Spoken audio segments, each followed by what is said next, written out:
Sem Tabus aqui com você mais uma vez, o nosso encontro chegando. Bem-vindo, bem-vinda a esse momento gostoso aqui do Sem Tabus. Você que está aí meio com soninho a essa hora da noite, acorda, se apronta, levanta, abre os olhos, presta atenção. A conversa é sempre boa, pelo menos o nosso desejo é que ela seja realmente eficaz, eficiente para a sua vida, para a sua história.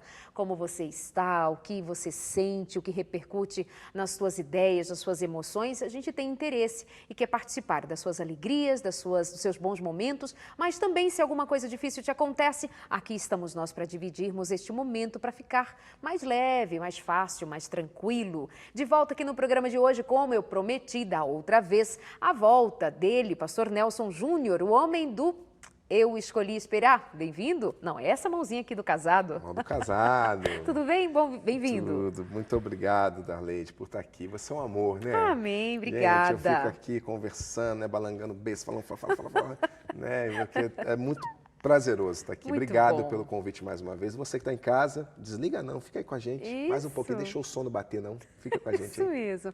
Pastor Nelson é do Espírito, não, é carioca, mas Sou mora carioca. no Espírito Santo, né, lá em Vitória. Em Vitória. Sou um homem vitorioso. Amém. Eu acordo em Vitória, eu ando em Vitória, trabalho em Vitória, casei em Vitória.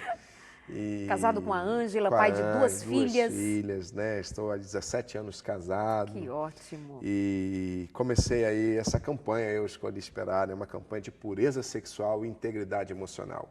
Ajudarem as pessoas a entenderem o sexo como algo divino, como uma criação de Deus, algo lindo, né? Que o sexo não é sujo, o sexo não é imoral, porque muito cristão tem esse conceito, né? Exato. De que o sexo e parece que sexo e Deus não combinam, né? Sexo parece profano e não parece.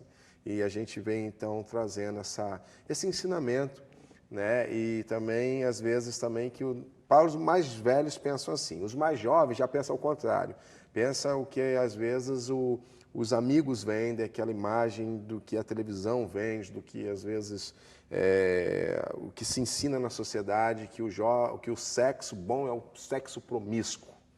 Né? E as pessoas confundem sem vergonhice, safadeza, promiscuidade. Sexo também não é isso. Então a gente veio trazer essa restauração da sexualidade, né? Como algo divino, não algo maligno, mas algo assim feito para os filhos de Deus, mas que Deus espera a pureza da gente em relação à nossa sexualidade. Integridade emocional, porque quando eu comecei a trabalhar com sexualidade, eu comecei também a me deparar que as pessoas sofrem muito sentimentalmente e mostrar então para elas a importância de saber guardar o coração, que Eclesiastes 3, há um tempo certo para todas as coisas. E assim como há um tempo certo para termos as nossas experiências sexuais, que é dentro do casamento, ensinar aos nossos jovens, aos nossos adolescentes e até às nossas crianças, que também há um tempo certo para a nossa vida sentimental. Eu tenho duas filhas, uma de 3 e uma de 7, e eu já ensino para elas esses princípios, né, sobre relacionamento, sobre namoro, porque eu sei que na escola, né, os coleguinhas, minha filha tem 7 anos e já tem coleguinha que já namora. Olha Né? isso. Lá entre eles, escondidos, os pais não sabem, Sim. mas no recreio, né? Então, às vezes, a gente pensa assim, tem que ensinar para os nossos jovens. Um dia um pastor me ligou, né? Pastor Nelson, queria que você viesse dar uma palestra, vi seu trabalho na internet, na televisão, e eu preciso que você venha aqui salvar meus jovens, porque o negócio aqui não está fácil, dá uma palestra para eles aqui, porque aqui eles não esperam, e tarará, tarará. Eu falei, pastor, você quer que eu vá ensinar sexo para os seus jovens? É, isso mesmo. Eu falei, tarde demais. Muito tarde. Ele falou, mas por quê? Eu falei, mas eles já estão até fazendo, pastor. Então. Né? Então a gente tem esse conceito, tem que ensinar aos nossos jovens. E, na verdade, nós temos que nos antecipar. Né? O mundão já se antecipa, o inimigo já usa suas ferramentas, já está ensinando às crianças. Então, nós, como igreja, precisamos também ser prudentes e começar também a ensinar nossas crianças. Né? Avançar essa fronteira que isso é um papo para adulto. Já foi um dia. Hoje é urgente. É urgente. Papo de família, papo de De criança, família, papo de adolescente, é para exato. conversar, né? Exatamente. Então, isso é o Escolhi Esperar. O Eu Escolhi Esperar traz essa proposta nessas duas plataformas, pureza sexual e integridade emocional. Temos nos especializado nisso e comecei essa campanha trabalhando com casais. Como eu atendia muito casais casados, eu comecei a ver que 70% dos conflitos no casamento estavam diretamente associados ao tempo de solteiro. E eu comecei a ver que o que as pessoas estavam vivendo como casado era, na verdade, o reflexo do que elas viviam quando solteiras. Então, eu ouvia muita frase assim: pastor, nós estamos aqui no seu gabinete porque nosso casamento está acabando. Infelizmente, na igreja, as pessoas só procuram ajuda e conselho quando já se esgotaram todas, já tentaram de tudo, não conseguiram nada, aí leva ao conhecimento. Só buscam ajuda, não vou dizer tarde demais, é só buscam ajuda quando já acabou. Né? Então é assim que as pessoas chegam. Então você está em casa, às vezes alguém está nos ouvindo com um conflito. Por favor, não busque ajuda quando não tem mais jeito. Quando você já se esgotaram, que a gente também tem aquele conceito assim, esse é um problema nosso. Entre marido e mulher, ninguém mete a colher, já dizia minha avó. Né? E a gente tem esse falso conceito, a gente tarda para pedir socorro, porque parece que é vergonhoso pedirmos ajuda porque o nosso casamento está mal. Foi trabalhando com casais que nasceu a ideia de trabalhar com solteiros. Se antecipar ao sofrimento. É, porque assim, olha, eu trabalhando com muitos casais e eu só tendo cristãos. E o nível de separação, divórcio muito alto entre os cristãos. E às vezes o casal casado com 2 anos, 3 anos de casado, já falando em divórcio. E eu falo, mas por que vocês concluíram que vocês precisam divorciar? Ah, sabe o que é, pastor? É porque o nosso casamento se desgastou. E toda vez quando eu ouço essa frase, Darleide, o casamento se desgastou, na verdade, as pessoas já entram desgastadas no casamento. É diferente. Elas já entram, não é que o casamento se desgastou. As pessoas falam assim, pastor, o casamento é complicado. Mentira, complicado são as pessoas. As pessoas entram cheias de complicações numa vida a dois. Então eu pensei, meu Deus, como é difícil salvar um casamento quando ele está terminando. E foi aí assim onde o Senhor me inspirou, né? Falou, filho, se é difícil salvar os casamentos quando eles estão terminando, então vamos salvá-los antes mesmo que eles comecem. E foi aí que eu tive a iniciativa de começar o Escolhi Esperar. Foi vendo a necessidade do casado que nós começamos a cuidar dos solteiros. E nós trabalhamos nessas 2 plataformas de sexualidade e vida sentimental, porque de todos os temas que tem hoje na igreja, esses são assim existem alguns temas ainda que nós precisamos romper, né? São os Dinheiro, menos atendidos, política, né? Existem alguns temas que são delicados a gente falar na nossa comunidade, com os nossos irmãos, falar de dinheiro, de política e sexo, são assuntos assim que as pessoas não gostam, né? Não ficam à vontade de ensinar. E eu aceitei esse desafio de falarmos sobre sexo para cristãos, né? E ajudar as pessoas a terem uma vida sexualmente saudável, à luz da palavra de Deus. Né? E é um desafio, né, nesse mundo Você disse moderno. que, normalmente, ou você começou a perceber que os casais, eles arrastam para dentro do casamento uma demanda de desgaste da sua vida de solteiro. Isso. Por exemplo? Assim, olha, eu um dia estava lendo uma estatística de conselheiros familiares que atende casais casados. E essa pesquisa chegou a uma conclusão que 75% dos conflitos no casamento teriam sido evitados se aquele casal tivesse sido bem orientado antes de se casarem, né? E esse número me chamou essa atenção, porque as pessoas, elas acham que casamento vem pronto. E, na verdade, casamento se constrói, né? Exige-se de ambos demais. Existe um nível de renúncia. As pessoas casam hoje porque estão apaixonadas, casam porque estão carentes. Se é cristão, casa para sair de casa, algumas meninas. Os homens, às vezes, casam atrás de sexo. Então, casam por propósitos errados, casam por paixão, casam por uma série de fatores, casam-se para ser em busca da felicidade, casa para ser feliz. E todas essas coisas, elas já criam conflitos no casamento. Se uma pessoa vive uma vida de solteiro, um tempo de solteiro, uma vida promíscua, isso tudo se reflete dentro do casamento. Se uma pessoa, por exemplo, o que eu falo com os jovens, por que guardar o coração? Porque assim, olha, amor não acumula milhagem. quem tem vários amores na vida não é mais experiente, é mais ferido, é mais frustrado, é mais decepcionado. Isso é prático, isso não é uma questão religiosa, né? Até quem não é religioso concorda que assim ter vários relacionamentos na vida não favorece, desfavorece. As pessoas que não querem casar, as pessoas geralmente que têm uma repulsa, uma dificuldade com o casamento, são as pessoas que tiveram experiências e decepções amorosas, né? Quem às vezes perdeu um grande amor. Então, às vezes, quando você namora muito ou começa a namorar muito cedo, todas essas coisas, de uma certa forma, elas repercutem dentro da vida a dois. Então, eu resumo da seguinte forma: o tempo de solteiro não é o tempo de você sair por aí fazendo o que dá na cabeça. O tempo de solteiro é a sementeira que eu levo para a vida de casado.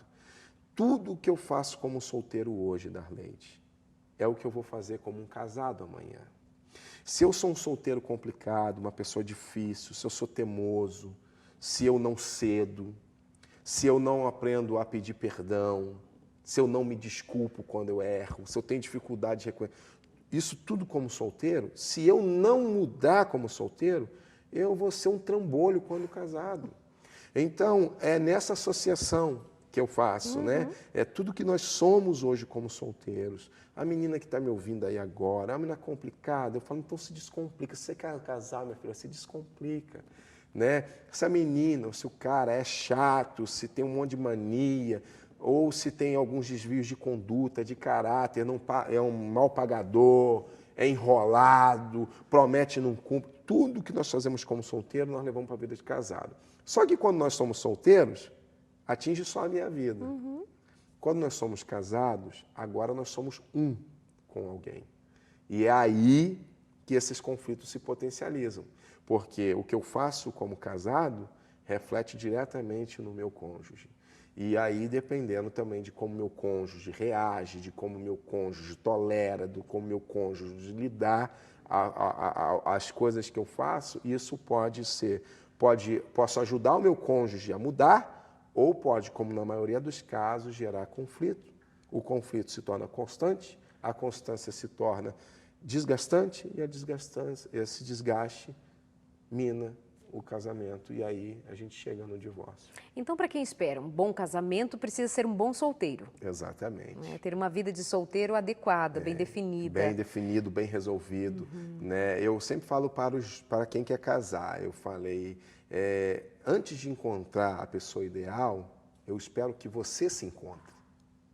Porque se você não se encontrar, você vai jogar nas costas a dura e infeliz missão do outro te fazer feliz. Que não vai conseguir. E não vai conseguir. Por mais que a outra pessoa pode ser a melhor pessoa, uma pessoa que Deus põe na nossa vida. Mas se nós não formos, né, todo mundo quer encontrar alguém especial. Mas nós estamos nos esquecendo de nos tornarmos alguém especial para o outro. Todo mundo espera, né, alguém. Mas, na verdade, não se prepara para ser um alguém que será encontrado. Mas você não acha também que, às vezes, tem alguém que se acha tão especial, se acha tão... pastor, eu sou de boa, estou aqui, nota 10, mas ninguém me ama. Aí cria um outro sofrimento. Eu sou tão legal, eu sou tão bonita ou tão bonito, eu sou tão bem formado e não tem ninguém que me veja. É um outro tipo de sofrimento? É um outro tipo, né? O complexo. Né? Tem o complexo de inferioridade e tem a pessoa que sofre do complexo de superioridade, né? Tipo, ninguém me merece porque tá difícil, né? Eu conheço pessoas assim, né? Porque tá difícil. Está certo que para as mulheres está um pouco mais difícil do que para os homens. Né? Tá muito, principalmente as cristãs. Né? Tá muito difícil mesmo. Né? O número de homens na igreja é bem menor do que o número de mulheres. Isso nós vemos nos nossos cultos. E os homens que estão na igreja, ou são, assim, a grande maioria são crianças ou já estão casados. Aí sobra uma meia dúzia. Né? Tem que ficar muito esperto, Tem que ficar muito esperto. Aí você é uma menina, que a concorrência já é grande, você é complicada ou você se acha demais, aí vai pronto, aí fica mais difícil ainda. Aí tem gente que já não está no escolher esperar, né? Tá Pessoas onde? que pensam, então, no outro movimento novo que tem. Eu escolhi encalhar.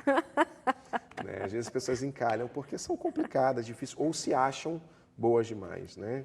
Ou os pais são responsáveis por isso, né? Às vezes os pais acham assim que não tem um cônjuge à altura da minha filha, meu filho, né? E Cria algumas situações e difíceis. cria uma situação difícil. Mas não né? brinca assim com essa história de encalhar, que você mesmo no outro programa falou que encalhado quem casa mal, ou quem está noivando mal, ou quem está namorando mal. Namorando Você só quis mal. fazer graça, só né? quis fazer graça, era só uma piadinha. Tô te né? conhecendo, Nelson. Amados, no programa passado, se vocês não assistiram, uns poucos aí que não assistiram na semana passada, porque a maioria não perde o Sem Tabus, não é verdade? Você pode ter acompanhado, você viu o pastor Nelson contando do seu drama, que quando ele escolheu esperar e ficou 7 anos sem namorar, né? 7 anos esperando em Deus, que é a expressão que se usa para dizer que esperar o tempo de Deus, o pai dele desconfiava que ele era homossexual, dizia, meu filho, você é gay. E aí quando ele decidiu ser pastor, foi todo um bullying, um drama, um sofrimento na casa dele. E eu fiquei de pedir para ele no programa de hoje contar como foi que o pai depois, se o pai dele depois entendeu que na verdade ele tinha uma proposta de vida muito além do que o pai imaginava ser e tinha medo que fosse. Mas isso é conversa para o próximo bloco, isso é conversa para depois do intervalo. Nós voltarmos aqui com o pastor Nelson Júnior, falando a respeito do Eu Escolhi Esperar, porque ele escolheu esperar e como, e por quê, e para quê, e onde ele chega agora. Também ainda queremos falar de projetos do Eu Escolhi Esperar. Por quê? Para que você entenda que há coisas que são nós mesmos quem criamos. Há propostas nossas e criamos projetos e fazemos coisas segundo o que nós imaginamos ser bom. Mas há outros propósitos que nasceram no coração de Deus. E o Eu Escolhi Esperar, como eu disse no outro programa, eu repito hoje, não é ideia de um homem. Ele apenas repercutiu o plano original de Deus. E tem levado essa mensagem de integridade emocional e sexual a milhares e milhares de jovens, a milhões de pessoas, melhor dizendo. E tem projeto novo chegando por aí. E a gente quer falar ainda sobre isso para que você entenda que há a bênção de Deus sobre isso, sim, sobre a vontade de Deus, a melhor é a vontade de Deus para a sua vida. Intervalo rápido e já voltamos aqui com o Eu Escolhi Esperar, o Sem Tabu, sem medo e sem vergonha de falar de sexo e ser feliz. Até já.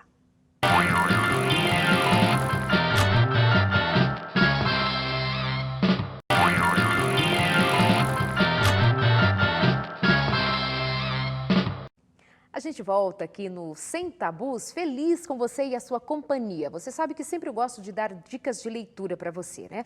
Claro que a palavra de Deus, a Bíblia, sempre em primeiro lugar. E não se abre mão disto. A palavra de Deus é luz, é lâmpada para o seu caminho. É ali que você deve aprender de Deus o que Ele espera para a sua vida. É um dilema essa história. Qual é a vontade de Deus para mim? O que Deus pede de mim? Está tudo na palavra.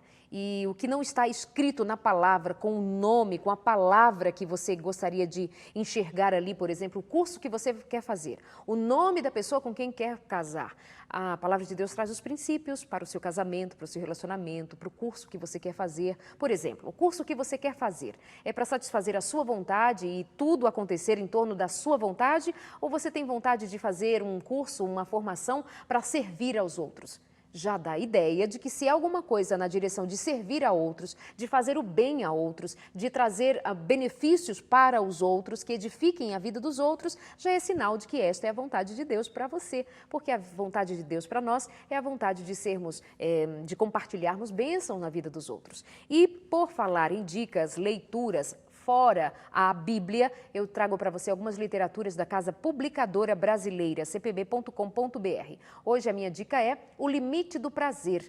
Aqui você vai encontrar algumas das principais teorias quanto à homossexualidade, o limite do prazer, e vai entender um pouco mais a partir das pesquisas feitas, a cultura, os costumes, os porquês, as práticas das civilizações passadas, visitando o Egito, a Grécia, Roma, lugares que serviram de moldura para o mundo antigo e do Novo Testamento. Ela traz achados arqueológicos e documentos que esboçam o perfil da sociedade ou de sociedades comprometidas com a homossexualidade, o que aconteceu com elas. Aqui, leitura boa para você. O Limite do Prazer, o que a Bíblia diz sobre a identidade sexual, cpb.com.br.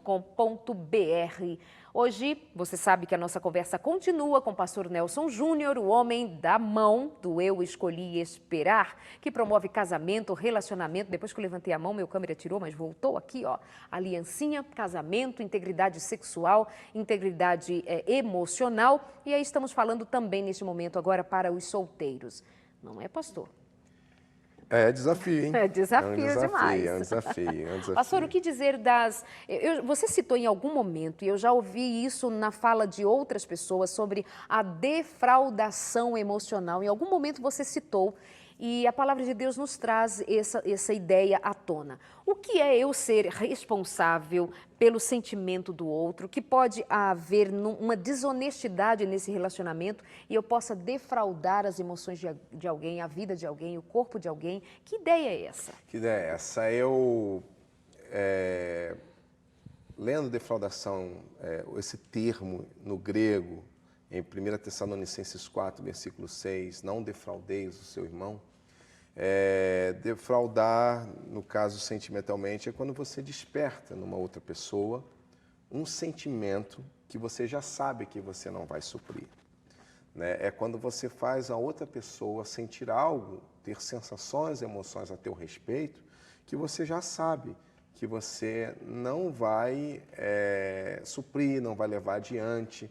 Então, por exemplo, é quando uma pessoa, ela elogia, ela mexe com o emocional da outra, ela desperta as emoções da outra, mas no fundo, a pessoa faz isso porque isso faz bem ao seu ego. Tipo, né, tem pessoas que têm prazer, né, se sentem mais importantes, mais valorizadas quando elas mexem com o sentimento dos outros, mas ela já sabe e ela não faz isso. O defraudador, na verdade, a defraudação não é um pecado que a pessoa comete na vida.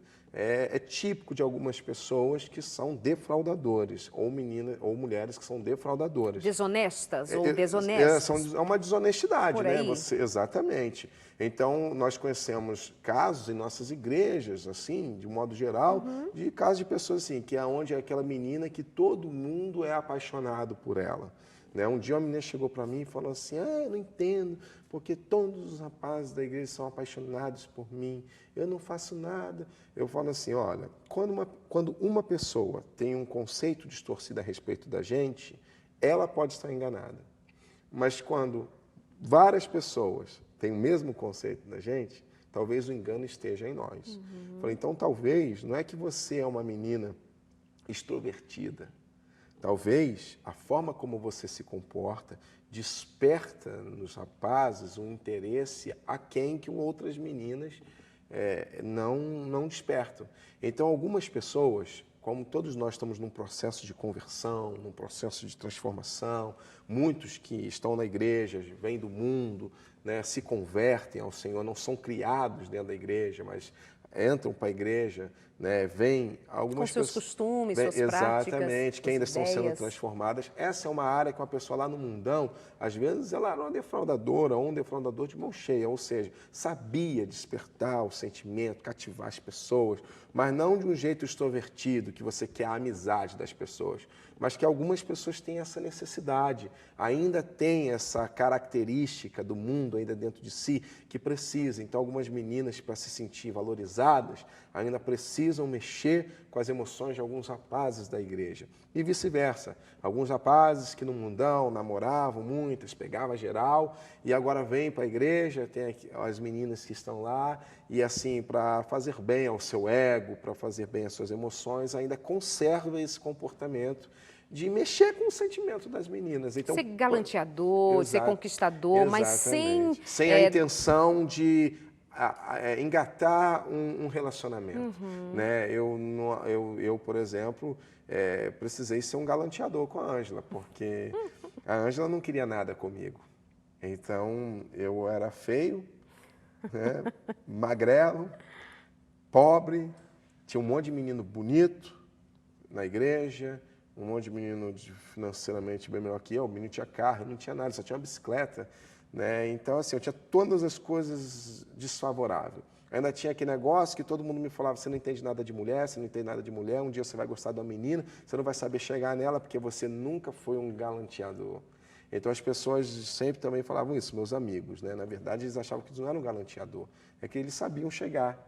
Entendeu? Tem esse disfarce também, muitas vezes. Né? O que eles chamam de saber chegar, hein, pastor? Saber chegar é exatamente esse É o que galanteio. você fez com a Ângela. É você fazer com que a menina se interesse por você. É isso, saber chegar e você saber despertar a menina. E a questão não era que você não sabia, era que você não queria, porque você não estava... Não, na verdade também eu não podia dizer que eu sabia também, né? Eu poderia achar que eu sabia, mas eu não sabia, porque eu nunca cheguei. Mas quando a pessoa chegar também, eu cheguei chegando. Cheguei chegando. Então, porque assim, ó, uma coisa, ainda tem esse desafio. Eu tinha todas as coisas desfavoráveis, porque, como eu falei, meu quadro era... né, periclitante, assim, um negócio crítico. Então, eu não tinha nada que me favorecesse. E ainda tinha como que eu ia fazer. Pior, quando eu cheguei, ela só me via como um amigo. Ela não tinha, por mim, eu não era um rapaz interessante para ela. Em momento algum do tempo que a gente se conviveu, ela parou para pensar na possibilidade que um dia poderíamos ter um relacionamento. Então, além de tudo, eu ainda tinha o fator de que a menina que eu escolhi não me escolheu. Né? Aí falou, pastor, o que você fez? Eu fiz macumba. Que horror! Brincadeira, gente, só brincadeira. Só para quebrar o clima da madrugada, para você não dormir. Né? Não, mas aí... veio a questão da abordagem, que é fundamental, que eu também ministro nos seminários, né? Eu tenho um seminário chamado Amor e Sexo. Tudo sobre vida sentimental, respondo perguntas, né? E ensina até isso tem que ensinar, pastor, como é que chega, né? Como é que chega? Agora eu fiquei curiosa para os meus amigos ali de casa. Né? E aí eu vou dando uma dica para os rapazes, né? Porque se as meninas chegarem demais, ela parece oferecida, né? Biblicamente falando, há uns textos em Provérbios que mostram que a mulher deve ser achada. Eu não vejo isso como uma regra, como uma doutrina, mas, biblicamente falando, há 3 passagens em Provérbios 8, 22, e outras passagens em Provérbios que diz: o homem que encontrar uma esposa encontrou uma bênção do Senhor. Então, é o homem que vai ao encontro, né? Aquele que encontra a mulher virtuosa, né? Então, sempre mostra que é o homem que vai à procura e a mulher é encontrada, né? Porém, eu não acredito que isso seja uma doutrina, que a menina não possa um dia, em algum momento, porque tem rapaz também que é devagar demais, o cara às vezes não se liga, a menina tem que não tem que desenhar para ele, né? Então, em alguns casos, acredito que a moça pode sinalizar para o rapaz que está interessado. Agora, tem rapaz que não sabe chegar, principalmente assim, se o rapaz foi criado na igreja, ele não tem a malícia do mundo. Essa vida desde pequenininho, ele vai na igreja com os pais, né? E às vezes ele não tem a malícia do mundão, ele realmente, quando chega na hora H dele abordar uma moça na igreja que chamou a atenção dele, ele não sabe como chegar, né? E aí eu mostro que a abordagem é fundamental, que na verdade, às vezes o rapaz pensa que o sucesso está na abordagem, na verdade, está antes, né? Com uma série de ações, né? Ensina os rapazes, rapaz, anda, pelo amor de Deus, fala para os meninos na igreja. Olha, o rapaz da igreja, todo rapaz tinha que saber isso, ó, andar bem arrumado, cheiroso e ser inteligente. Seja sempre bonito. Se você é feio, seja inteligente. Porque eu costumo dizer assim que a inteligência disfarça a feiura para uma mulher. Mas beleza não esconde a burrice de ninguém. Exatamente. Então, às vezes o cara é bonitão, mas abre a boca. Né? Né? Isso explica porque tem um monte de homem feio que casa com mulher bonita, que é o meu caso. Né? Tem um milagre de Deus e também tem um milagre que a gente deixa Deus fazer na nossa vida, que às vezes não é só, às vezes o cara aposta muito na abordagem, mas ele precisa também ter uma série de posturas antes que torne ele um homem notável. Né, que outras pessoas, outras moças solteiras notem que ele é um rapaz interessante. Mulher gosta de homem inteligente. Mulher de Deus, estou falando mulher virtuosa, né, a moça que quer casar. Né, as mulheres, eu falo isso para os rapazes que se sentem feios. As mulheres virtuosas, elas procuram homens inteligentes, interessantes, comprometidos com Deus. Uma das coisas, assim, das poucas coisas que me salvou com a Ângela, acho que foi a única, é porque assim, eu não era bonito. Eu era muito magro, porque hoje eu estou magro, certo? Agora, Darleide, imagina eu, 27 quilos mais magro do que você está me vendo hoje. 27, exatamente 27 quilos mais magro. Eu era seco. Então, assim, 1,93 m, eu já era desengonçado por causa da minha magreza. Então, eu tinha todos esses fatores desfavoráveis a mim. Só teve uma coisa que chamava a atenção da Ângela em mim. Era o meu compromisso com Deus. Ela via em mim que eu era assim, ela apreciava. Então, eu me fortaleci, não era no ponto fraco, eu me fortaleci no ponto forte. Né? Então, quando eu já sabia que ela apreciava em mim o meu compromisso com Deus, ela queria casar com um homem comprometido com Deus. Eu falei, mas não era eu, entendeu? Aí um dia ela falou que ela queria ser, que ela gostava muito assim da minha amizade e que ela gostaria muito de assim, que ela tinha muito medo de um dia eu encontrar alguém, ela também, e a gente perder a amizade. Né, e que ela gostaria assim, que mulher tem negócio de amigas para sempre na adolescência, né?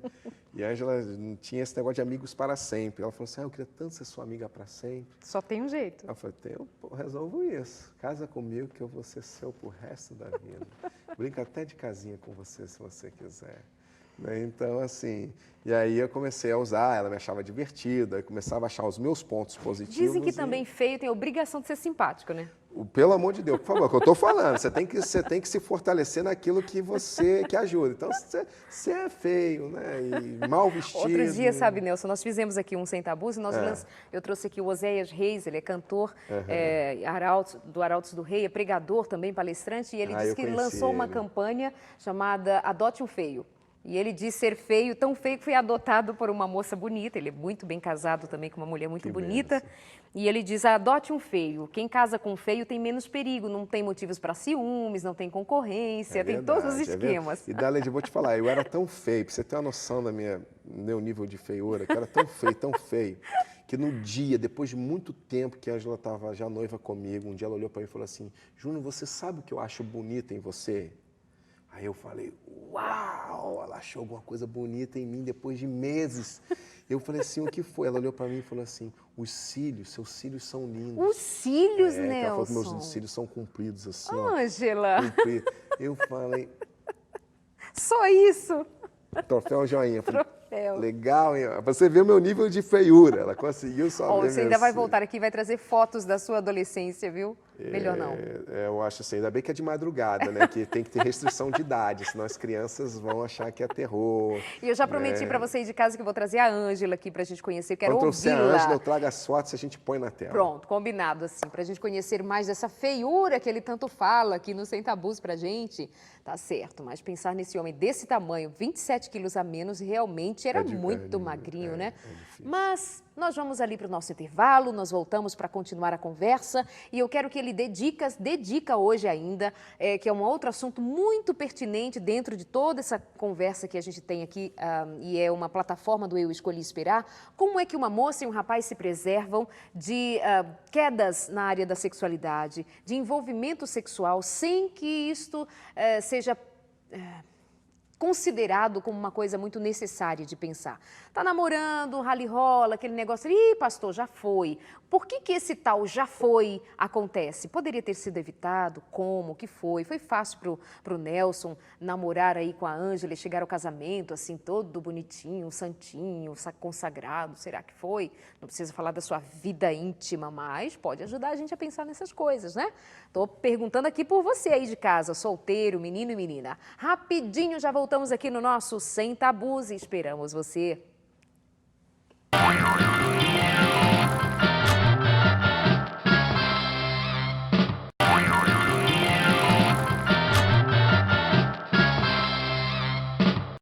Você já pediu a revista Família Feliz? Ainda não? Você sempre deve me ouvir falar da revista Família Feliz aqui. É um brinde nosso, um presente nosso para você. Nada demais. Só acessa o nosso site, novotempo.com/semtabus e clica no banner que tem a revista Família Feliz, preenche, põe seus dados pessoais e postais ali, envia pra gente e você vai receber em casa a revista Família Feliz, combinado? Lá também tem dicas da área da sexualidade, para você viver bem sexualmente. Você que é solteiro, tá namorando, tá noivo ou casado, tem assunto para todo mundo, para educação de filhos, para a vida financeira, tudo tá ali na revista Família Feliz. Bom, vamos continuando e aproveitando o tempo hoje aqui com o pastor Nelson Júnior e estamos falando da perspectiva do trabalho que é feito pelo Eu Escolhi Esperar, que é um projeto muito bonito bonito que chama os jovens, chama todas as pessoas, mas principalmente os jovens, os adolescentes, para um entendimento do que Deus quer para a sua sexualidade, do que Deus planejou para você, cercando você de cuidados para te fazer mais feliz. Pastor, agora eu quero saber, porque eu prometi no bloco anterior, que você daria dicas agora para os meninos não chegarem ao nível de depois dizer assim, ih, aconteceu, eu não queria, mas aconteceu. Eu acho que às vezes os meninos se envolvem num namoro bem avançadinho, bem danadinho, bem no escurinho. Quais são suas dicas? Olha, vou pegar o gancho numa coisa que você falou, né? Tá. Até que pega na minha história também, né? Imagina que às vezes a pessoa pensa assim, o cara trabalha com pureza sexual, né? Tudo bonitinho, santidade, né? Negócio todo puro. E na verdade não foi assim, né? Quando eu estava sem a Ângela, eu tinha as minhas lutas, que era de carência, os meus impulsos, os meus desejos. E depois que eu conheci a Ângela, me relacionando com ela, esses meus impulsos, eles aumentaram. Afinal, eu sou homem, sou heterossexual, estava apaixonado, ao lado de uma menina bonita que mexia comigo, eu me sentia sexualmente atraído pela Ângela, né? Então, assim, como foi o seu relacionamento? Foi fácil? Não. Eu sou muito franco com os jovens quando eu falo sobre isso. Se eu pudesse, eu tinha, como bom carioca, passado o rodo na Ângela, né? Passado o cerol na Ângela antes de casar, né? E por que eu não fiz? Por que você não podia? Porque desde cedo eu entendia que o sexo era um presente de Deus para o casamento. E eu fiz essa escolha de me guardar sexualmente para o casamento. Quando eu estive numa situação em que eu tinha toda a oportunidade de quebrar esse propósito, esse compromisso, oportunidades não faltaram e vontade também não. Porque vontade eu tinha, né? Muita até. Né? Mas o temor ao Senhor foi fundamental. E eu aprendi assim que é uma diferença muito grande entre convicção e opinião. Tem muito jovem que tem a opinião do certo e do que é errado, e aí não consegue segurar a onda quando a tentação vem e cai em pecado, porque tem só opinião. Eu só não caí em pecado com Ângela por causa da convicção de que o prazer que eu estava buscando naquele momento não se comparava com o prazer que Deus me daria no meu casamento, com as recompensas de Deus por eu ter sido fiel ao que Ele esperava de mim. Então eu sabia assim que aquilo que eu queria naquele momento era bom e era prazeroso, mas não se comparava com o que eu iria colher em Deus no meu casamento. Então eu tomei uma decisão, era puramente por convicção. Vontade não faltou, oportunidade nós tínhamos, ela tinha o desejo, eu também tinha o desejo, mas nós entendíamos assim que não era o plano de Deus e que se a gente nos entregássemos um ao outro, nós colheríamos as consequências de termos quebrado mais aquele princípio na nossa vida. Então, assim, por uma convicção, a Ângela, convicta, ela tinha mais força do que eu, né? Talvez se ela não tivesse tão convicta também, se só eu tivesse a convicção, talvez não seguraria. Porque se ela tivesse, eu sempre falo para os jovens, há uma diferença muito grande entre convicção e opinião. Você ter opinião do que é certo e errado, tem hora que não basta. Darleide, a cada 10 jovens na igreja hoje, 7 não são mais virgens, e a metade dos nossos jovens tem uma vida sexualmente ativa. Essa é a realidade do jovem cristão no Brasil hoje. A pergunta é, por que o jovem, então, se o jovem sabe que não deve fazer, por que faz? Porque justamente só saber que não deve fazer não é suficiente para segurar a onda. Né? Só saber que é pecado, que não pode, não funciona. A igreja ensinou não pode, não pode, não pode, não pode. E a minha pergunta era, quando eu estava solteiro, por que não pode? Se é de Deus, se é bonito, se é prazeroso, se a gente se ama, se é em comum acordo, se eu não estou forçando, se ela quer, se eu quero, se nós temos um compromisso, se nós estamos noivos, se nós temos data de casamento marcado, que sentido tem eu ter que esperar o casamento para desfrutar de algo que eu posso ter agora? Se eu já tenho todos esses critérios, eu não consegui, por que não? Por que não pode? E os pastores somente sabiam me dizer que não pode. E isso não é suficiente, né, para segurar a onda quando dá a vontade, quando vem o desejo.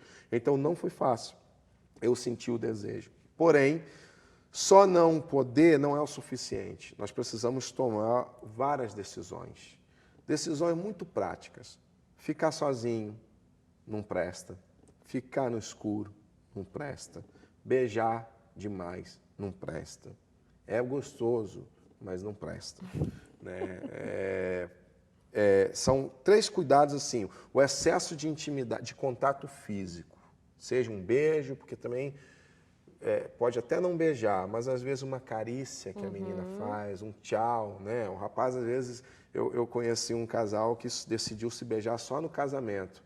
Mas quando ele ia dar tchau para ir embora, ele não dava um beijo para ir embora na boca. Ele ia lá, mordia a orelha da menina. A menina ficava toda arrepiada. Né?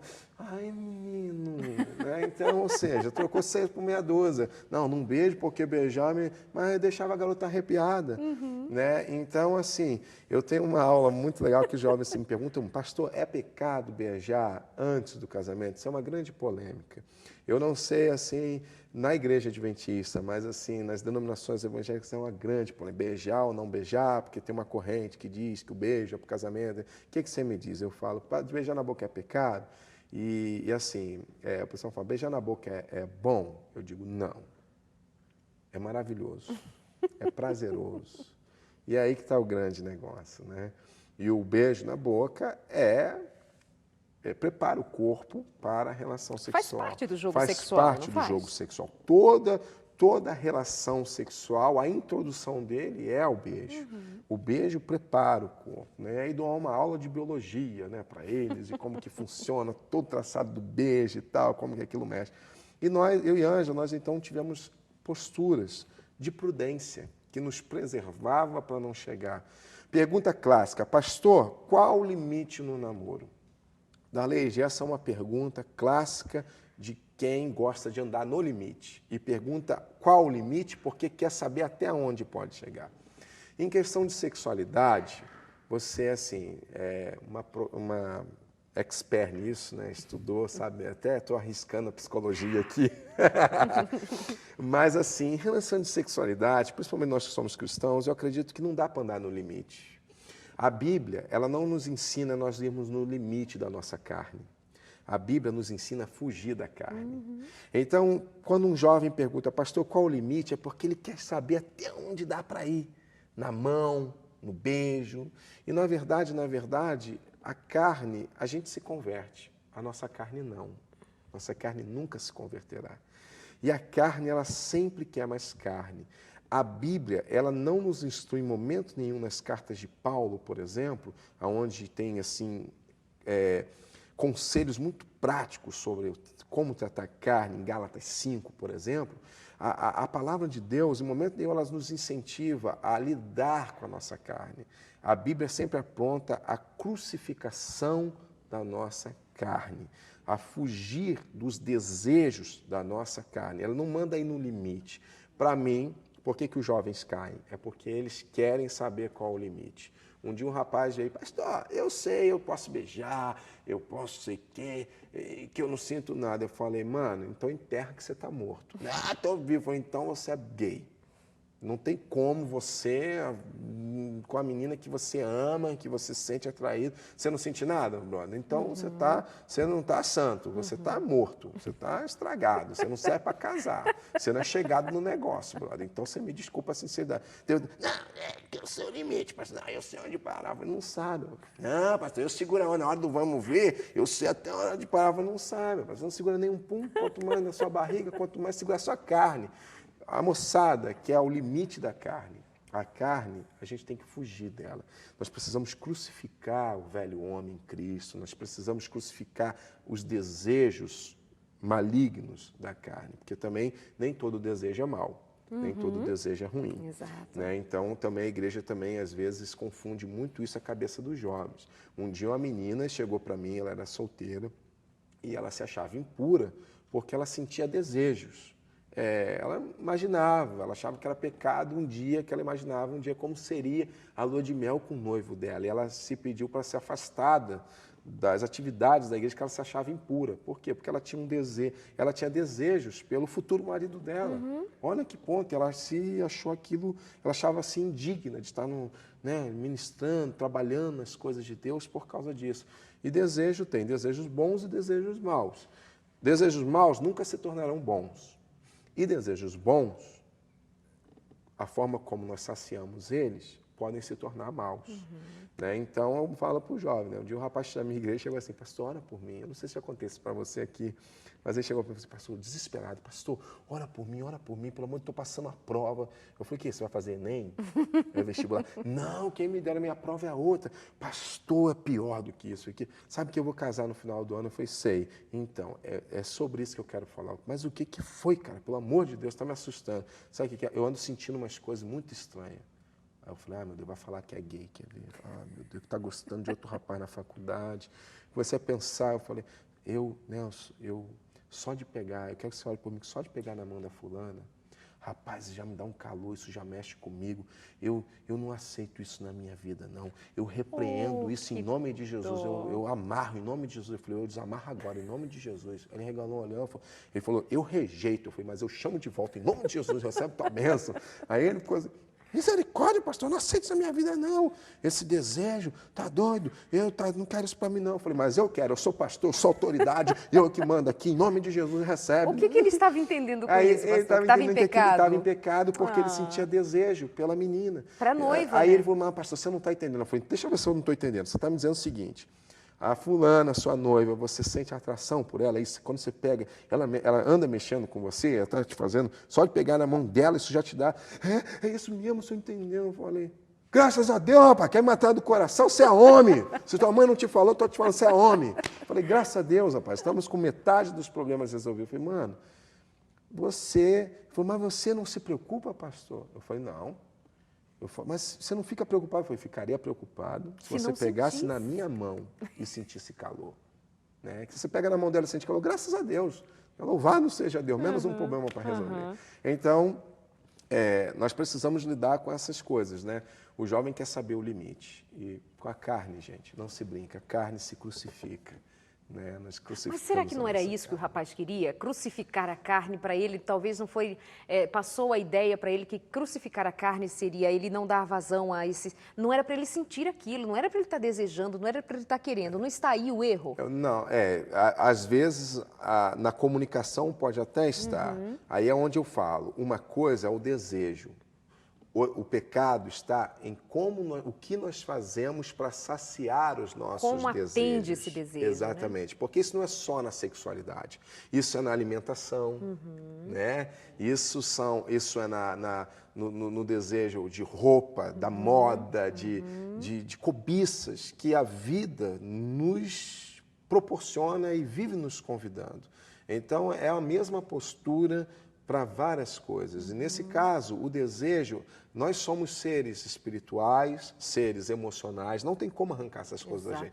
E nós precisamos entender que nós somos seres sexuais.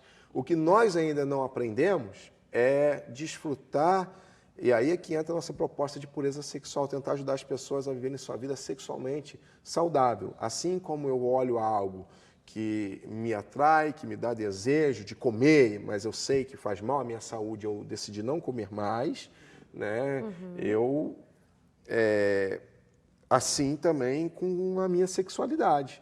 A gente tem o desejo, tem a vontade, mas a gente precisa desfrutar do fruto do Espírito, que entre os frutos é o domínio próprio. Né? Então, na questão dele, eu também pude explicar isso para ele, né? Que o desejo não era errado. O pecado é o que ele iria fazer com base naquilo que ele estava sentindo. Era o avançar. Né? Então, eu falei para ele, o sentir isso não é impuro, isso é natural. Nós fomos feitos para isso. Na verdade, o que nós não fomos feitos é para namorar muito tempo. Né? Esse aqui abre precedentes. Né? Exatamente. Fomos feitos para namorar para a vida inteira. Né? Então, eu costumo dizer para os jovens, eu não namorei para casar. Eu casei para namorar. Né? E hoje eu vejo essas bênçãos, né? Sem assim querer vender uma imagem certinha, de bonitinho, que eu não sou não. Né? Sou atribulado, Ângela, tadinha, né? Tem 17 anos comigo, eu sou um homem como qualquer outro. Mas assim, eu tenho desfrutado muito, eu vejo como foi bom me dedicar e renunciar a algumas coisas antes do casamento. Eu costumo dizer assim, as pessoas pagam um preço muito caro depois que casam, Darleide. Eu preferi pagar um preço antes, para não ter que pagar um preço depois. E hoje eu vejo plenamente isso no meu casamento. Eu vejo, eu e Ângela somos 2 jovens, eu me casei virgem, a Ângela se casou virgem, e nós vemos assim que nós somos um casal com 17 anos de casado, somos um casal sexualmente ativo e saudável, conseguimos nos desfrutar, nos realizamos. Um dia eu fui numa rádio, né, e a jornalista falou assim, ela não era cristã, era rádio não cristã, uma da maior rádio de notícia do Brasil, era ao vivo para todo o Brasil. A mulher, como que você pode dizer que você não precisa procurar em nenhum outro lugar, porque agora há uma moda muito forte, são várias matérias, né, ensinando a trair, que você tem que trair. Teve recentemente, isso aí veio com muita força agora, né, ensinando para como apimentar a relação. Isso, para que às vezes é monótono, trair, adultério, ensina então a pessoa, os motéis agora mudam até o nome, para não vir o nome do motel no cartão de crédito, vem um nome de um negócio de perfume, sabe? Tem todas essas estratégias hoje. E ela perguntou, mas como? Que você nunca experimentou outra mulher, como você pode dizer que ela é uma mulher que é bom com ela se você não fez com outra? Eu falei, é por isso que eu posso afirmar. Porque como ela me satisfaz ao ponto de não desejar outra. Né? Aí ela parou, pensou e disse, então, né? Vamos esperar. Cri. Olha, o tempo voou, nem deu tempo de a gente dizer dos projetos, outros projetos do Escolhi Esperar, que vai ter filme, que tem projeto em Guiné-Bissau, projeto missionário para ajudar as muitas meninas que sofrem abusos sexuais por ali, não tem atendimento, toda uma cultura que permeia aquela sociedade, precisando de ajuda, e o Escolhi Esperar vai ter a sua sede ali, vai trabalhar e abençoar aqueles lugares. O pessoal que nos acompanha aí em Guiné-Bissau, o pessoal de Angola, o pessoal de tantos outros lugares nos acompanha. Um beijo para vocês. O Eu Escolhi Esperar está chegando por aí. Por hoje, obrigada, pastor. Nos encontramos em outros dias, em outros momentos por aqui, tá? Eu escolhi esperar para a gente falar sobre os projetos. Fica para a próxima. Fica. Mas então, até semana que vem. Um beijo. Mas quer saber mais sobre o Eu Escolhi Esperar? Está nas redes sociais, está no Facebook, em todos os lugares por onde você achar, tem lá o Eu Escolhi Esperar, você vai saber mais. E, por favor, aprenda a esperar e esperar em Deus. E quem espera em Deus sempre alcança, diz o velho ditado, que faz ser verdade na vida de muita gente. Um beijo e até a semana que vem.